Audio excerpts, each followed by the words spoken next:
بەشی پەروەردە و پێگەیاندنی ئەنجومەنی خوشکانی سۆرانی کۆمەڵی دادگەری. ئەنجومەنی خوشکانی سۆرانی کۆمەڵی دادگەری هەڵدەستێت باکردنەوەی خولی هاوینە بۆ منداڵان بۆ هەر یەک لە ئەوانەکانی: یەکەم، جوان خوێندنەوەی قورئانی پیرۆز، دووەم، ژیانی سەروەرمان دووردێخوای لەسەر بێ، سێەم، ئادابی منداڵی مسلمان، چارەم، فێرکردنی نوێژی و چەند وانەیەکی کرداری.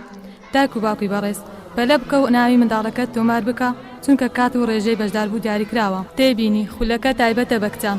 بەشداربوو دەبێت تەمەنی لە 7 ساڵ بۆ 15 ساڵ بێت.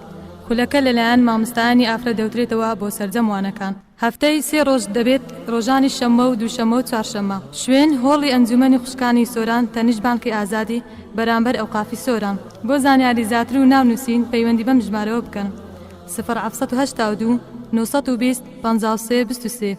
لە کۆتایی خولدا بە ئاهەنگێک قوتابیە یەکەمەکان خەڵات دەکرێت.